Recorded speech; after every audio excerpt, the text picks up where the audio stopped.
वसुदेवसुतं देव कंसचाणूरमर्दनं देवकी परमानन्दं कृष्णं वन्दे जगद्गुरुं। कृष्णाय वासुदेवाय हरये परमात्मने प्रणतः क्लेशनाशाय गोविंदाय नमो नमः। जय श्री कृष्ण। अस्माकं तु विशिष्टाये तान्निबोध द्विजोत्तमः नायका मम सैन्यस्य संज्ञार्थतान् ब्रवीमि ते।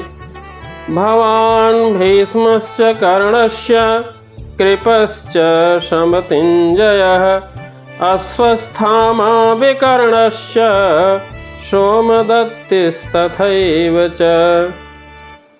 दुर्योधन कह रहा है गुरु द्रोणाचार्य से, हे ब्राह्मण श्रेष्ठ, आपकी सूचना के लिए मैं अपनी सेना के उन नायकों के विषय में बताना चाहूँगा जो मेरी सेना को संचालित करने में विशेष रूप से निपुण हैं। मेरी सेना में स्वयं आप, भीष्म पितामह, कर्ण, कृपाचार्य, अश्वस्थामा, विकर्ण तथा सोमदत्त का पुत्र भूरिश्रवा आदि हैं, जो युद्ध में हमेशा विजयी रहे हैं। पहले दुर्योधन पांडवों की सेना का वर्णन सुनाया और अब अपनी सेना के योद्धाओं का नाम बता रहा है गुरु द्रोणाचार्य से, और ये भी बता रहा है कि मेरी सेना में जो भी योद्धा हैं वे सदैव विजय को प्राप्त होते रहे हैं। यही भूल दुर्योधन कर रहा था। उसे ये नहीं पता था कि पांडवों की तरफ से स्वयं नारायण खड़े हैं और जहाँ नारायण विराजमान हैं उन्हें कौन हरा सकता है।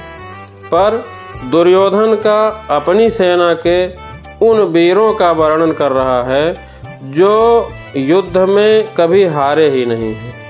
उनमें कर्ण बहुत महान योद्धा है, जो कुंती के गर्भ से शादी से पहले ही उत्पन्न हुआ था और पांडवों का भाई था। कृपाचार्य की जुड़वा बहन गुरु द्रोणाचार्य को ब्याही थी। कर्ण अर्जुन का भाई था। अश्वस्थामा गुरु द्रोणाचार्य का पुत्र था और दुर्योधन का मित्र था। सोमदत्त और भूरिश्रवा वाहलिकों के राजा का पुत्र हैं। विकर्ण दुर्योधन का भाई था। द्रौपदी चीरहरण का विरोध किया था। गुरु द्रोणाचार्य के दोनों शिष्य थे, कौरव और पांडव। क्योंकि हस्तिनापुर का नमक खाए थे और हस्तिनापुर का राजा धृतराष्ट्र थे, तो वे दुर्योधन की तरफ से युद्ध कर रहे थे, जबकि पांडव गुरु द्रोणाचार्य के परम शिष्य थे और अर्जुन उनका प्रिय शिष्य था। गुरु द्रोणाचार्य ऋषि भारद्वाज जी के पुत्र थे। भगवान राम को वन जाते समय प्रयाग में ऋषि भारद्वाज से मुलाकात हुई थी। ऋषि भारद्वाज के आश्रम में भगवान राम, श्री लक्ष्मण और माता सीता सहित गए थे और उनका आशीर्वाद लिए थे। जय श्री